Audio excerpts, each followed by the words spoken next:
اور اللہ کے اولیاء کی غیب سے مدد ہوتی ہے۔ جب شام ہوئی تو میں نے اس کو 3 درم دینا چاہے، لیکن اس نے انکار کر دیا کہ میں اتنے درم کا کیا کروں گا، اور 1 درم اور 1 ڈانک لے کر چلا گیا۔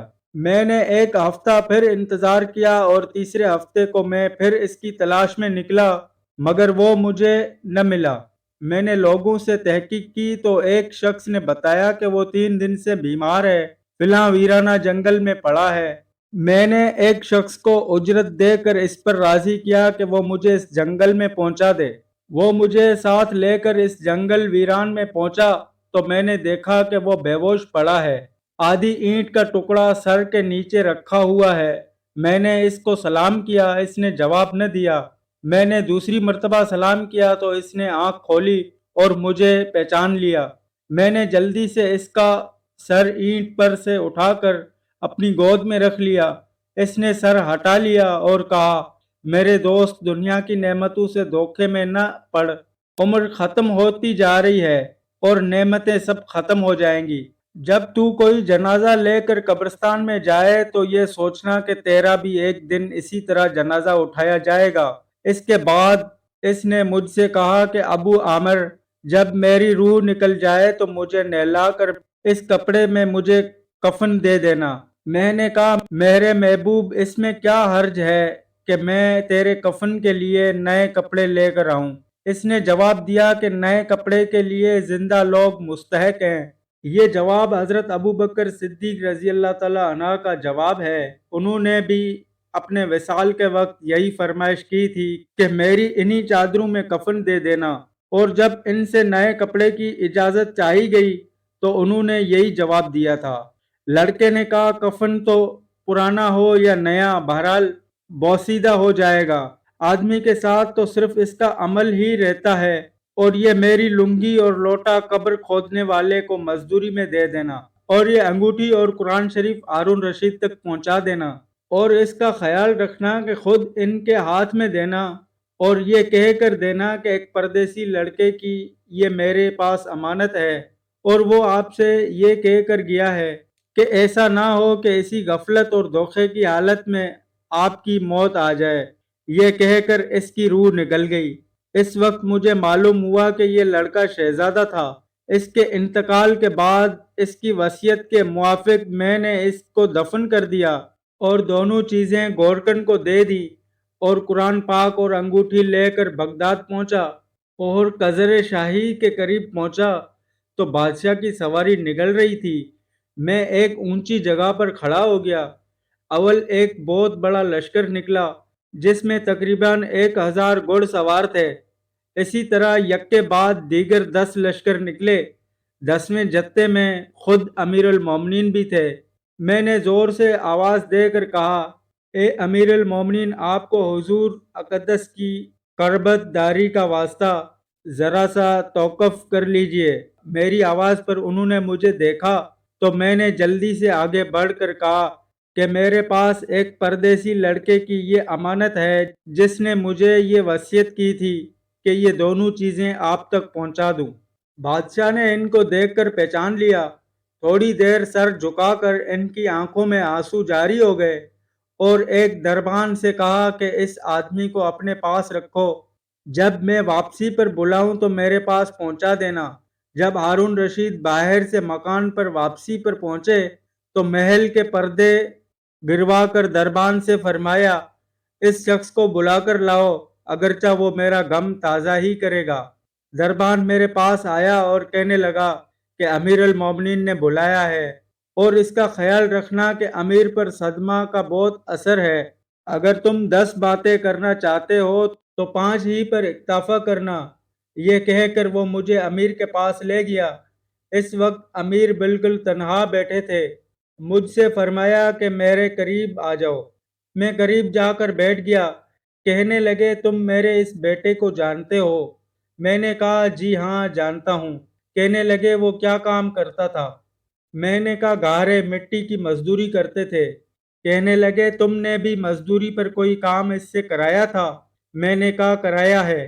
کہنے لگے کہ تم کو اس کا خیال نہ آیا کہ اس کی نبی اکرم صلی اللہ علیہ وسلم سے قربت تھی؟ کہ یہ حضور صلی اللہ علیہ وسلم کے چچا حضرت عباس کی اولاد ہیں۔ میں نے کہا امیر المومنین، پہلے اللہ جل شانہ سے معذرت چاہتا ہوں، اس کے بعد آپ سے گزر خواہ ہوں۔ مجھے اس وقت اس کا علم ہی نہ تھا کہ یہ کون ہے۔ مجھے ان کے انتقال کے وقت ان کا حال معلوم ہوا۔ کہنے لگے کہ تم نے اپنے ہاتھوں سے اس کو غسل دیا؟ میں نے کہا جی ہاں۔ کہنے لگے اپنا ہاتھ لاؤ۔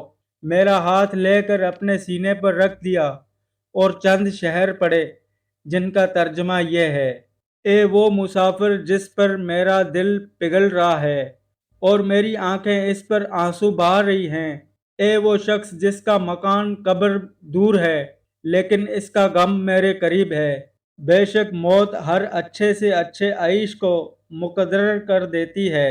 وہ مسافر ایک چاند کا ٹکڑا تھا، یعنی اس کا چہرہ جو خالص چاندی کی ٹہنی پر تھا، یعنی اس کے بدن پر۔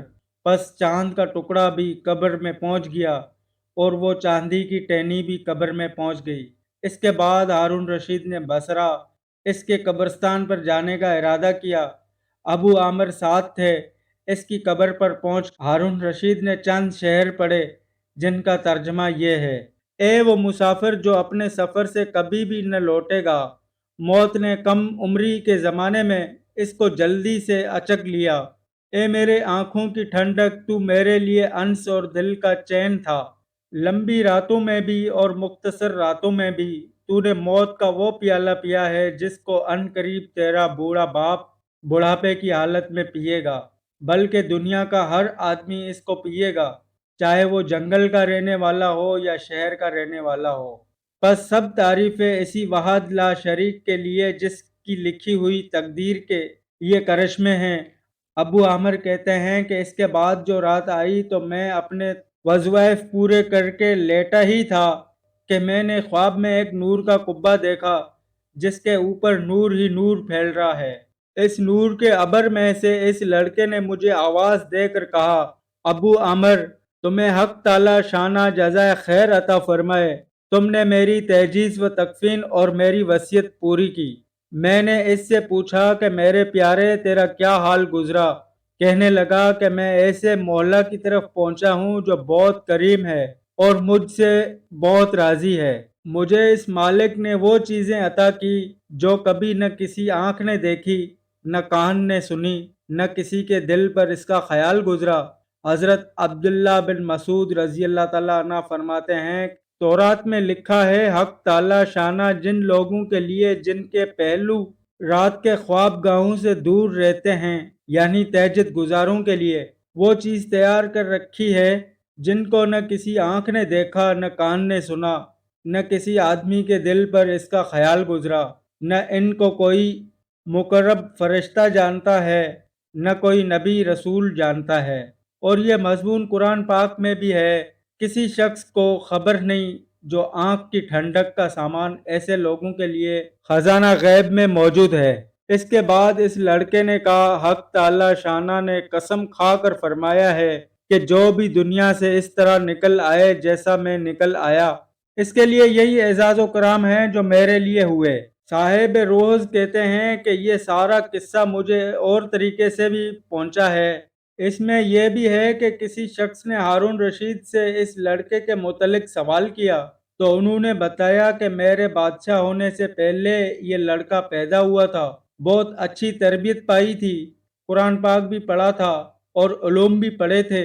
جب میں بادشاہ بن گیا تو یہ مجھے چھوڑ کر چلا گیا تھا، میری دنیا سے اس نے کوئی راحت نہ اٹھائی۔ چلتے وقت میں نے ہی اس کی ماں سے کہا تھا کہ اس کو یہ انگوٹھی دے دے۔ یہ انگوٹھی بہت زیادہ قیمتی تھی مگر وہ اس کو بھی کام میں نہ لایا، مرتے وقت واپس کر گیا۔ یہ لڑکا اپنی والدہ کا بڑا فرما بردار تھا۔ ویسے تو یہ تمام واقعہ ہی سبق آموز اور عبرت کا مرکہ ہے، مگر اس واقعہ سے چند سبق آموز باتیں جو ناچیز کے ذہن میں آئیں پیش کرتا ہوں۔ پہلی بات، شہزادے کو اللہ تعالیٰ نے بڑے انعامات سے نوازا تھا۔ یہ انعام خداوندی ہی تھا کہ انہوں نے شاہی محل پر بیٹھے ہوئے جانور سے کہا کہ خدا کے حکم سے میرے ہاتھ پر آ کے بیٹھ جا۔ وہ آ کر بیٹھ گیا۔ اس سے معلوم ہوا کہ یہ اللہ تعالیٰ کے خاص بندوں میں سے تھے اور انہوں نے اپنی نفسانی خواہش کو خیرآباد کے رکھا تھا، جس کی وجہ سے جانور بھی ان کے تابع حکم ہو جاتے تھے۔ چنانچہ اس کی زندہ مثال ان کا یہ واقعہ ہے کہ جب یہ کمبل کا کرتا اور لنگی سر پر باندھے ہوئے دربار شاہی میں داخل ہوئے تو تمام حاضرین نے نظر حقارت سے دیکھا۔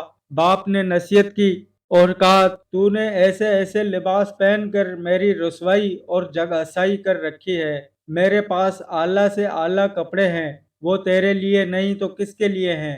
شہزادے نے باپ کو ایسا حیران کن جواب دیا کہ لوگ منہ تکتے رہ گئے کہ مجھ سے دنیا دار نفرت کرتے ہیں، لیکن آپ کی طرف تو کوئی جانور بھی توجہ نہیں کرتے۔ سچ ہے حضور سرور کائنات صلی اللہ علیہ وسلم کا فرمان، جو اللہ کا ہو جاتا ہے اللہ اس کا ہو جاتا ہے۔ اس لیے سمجھدار انسان وہ ہے جو دنیا کی چند روزہ زندگی میں پھنس کر آخرت کو نہ بلائے۔ اس واقعہ میں ہمارے لیے بڑا سبق یہ ہے کہ انسان کو اللہ تعالیٰ سے تعلق رکھنا چاہیے اور یہ خیال نہ کرنا چاہیے کہ دنیا والے اچھا کہتے ہیں یا برا۔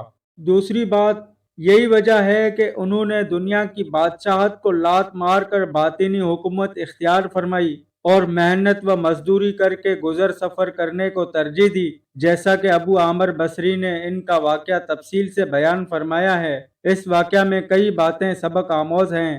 ابو عامر نے پوچھا، کیا آپ مزدوری کریں گے؟ تو انہوں نے کتنا دانشمندانہ جواب دیا، ہم تو کام کرنے کے لیے پیدا ہوئے ہیں۔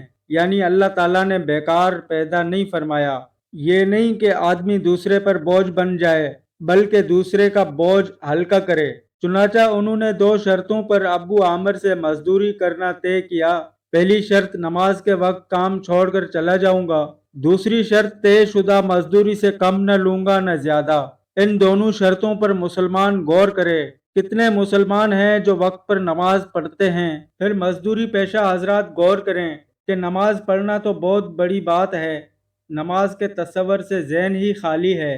کم اللہ کے بندے ایسے ہوتے ہیں جو نماز کا خیال رکھتے ہیں۔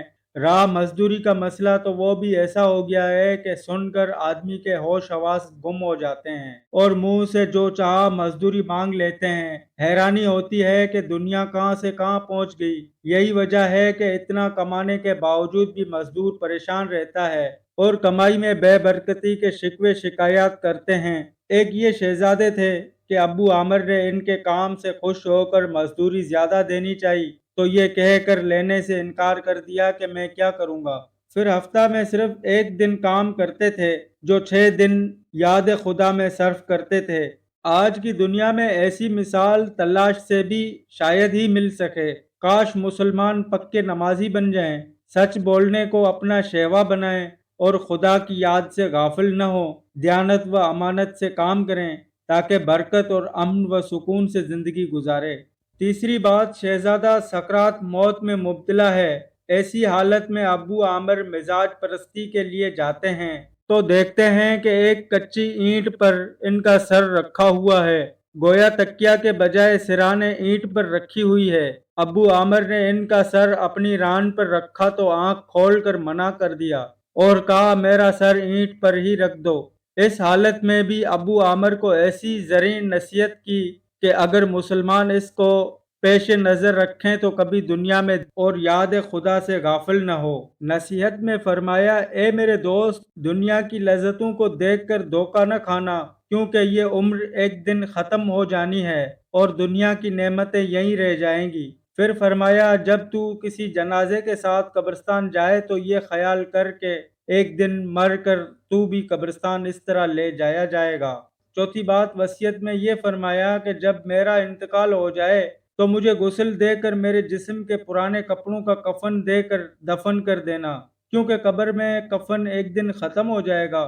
قبر میں میت کے کام آنے والی چیز اس کے نیک اعمال ہیں، جیسا کہ حضرت ابوبکر صدیق رضی اللہ تعالی عنہ نے اپنی وفات کے وقت اپنی بیٹی حضرت عائشہ صدیقہ سے دریافت فرمایا تھا کہ رسول اللہ صلی اللہ علیہ وسلم کو کتنے کپڑوں میں کفنایا گیا تھا، تو انہوں نے جواب دیا 3 کپڑوں میں۔ حضرت ابوبکر صدیق رضی اللہ تعالی عنہ اس وقت 2 پھٹے پرانے کپڑے پہنے ہوئے تھے۔ ان کی طرف اشارہ کر کے فرمایا،